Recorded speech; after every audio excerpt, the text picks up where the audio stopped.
Additional madam, DSP sir, तहसीलदार madam, थानेदार साहेब, RTOचे आलेले आहे, MSCB डॉक्टर साहेब आणि सगळे आपले शांत सब कमिटीचे जो बैठकचे लोक जो आहे त्यांना मी स्वागत करतो आणि आभार व्यक्त करतो. माझ्याकडे जास्त काहीच नाही आहे, आता पाऊस पण पडत आहे. मेन आपला जो इश्यू म्हणजे आपण कधी सेलिब्रेट करणं सुरू केलं होतं, हा गणेशोत्सव बाल गंगाधर तिलकने सुरू केला होता. आधीच असा एक घरगुतीचा कार्यक्रम होता हा गणेशोत्सव. नंतर त्यांनी नॅशनल युनिटीसाठी, कोऑर्डिनेशनसाठी, कम्युनल हार्मनीसाठी ते सुरू केलं होतं.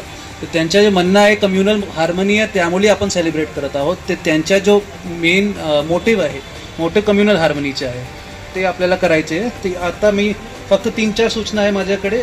एक तर सोशल मीडियावर आपल्याला थोडंसं फोकस करायचे. तुमचे मुले जो आहे ते काय स्टेटस अपडेट करतात, काय स्टेटस शेअर करतात. वाशिम शहरमध्ये कावडमध्ये काहीतरी स्टेटस ठेवला होता आणि बाद झालेले होते. असे खूप म्हणजे छोटे छोटे इश्यूज आहेत, ते होऊ शकते. तुम्हाला तुमच्या असं आमच्या पण आहे, आमची एक सोशल मीडिया टीम आहे, ते मॉनिटर करतात. पण तुमचे जे असे काही आले ते तुम्ही लगेच आमच्याकडे या आणि आम्ही ते सर्क्युलेट होऊ नये त्याची प्रयत्न करतो. त्याच्याऐवजी आय थिंक बऱ्यापैकी म्हणजे DJ बाबत सगळ्यांनी सांगितलं आहे, नो DJ नो डॉल्बी असा आपण स्लोगन म्हणून आपण करू सुरू. आणि आता काही प्रॉब्लेम झाली ते आमच्याकडून तुम्ही काहीतरी कारवाई करावं लागेल. तर आधीच फक्त फाईन होता, आता नॉईज पोल्युशनची गुन्हा दाखल पण आम्ही करणार आहोत असे.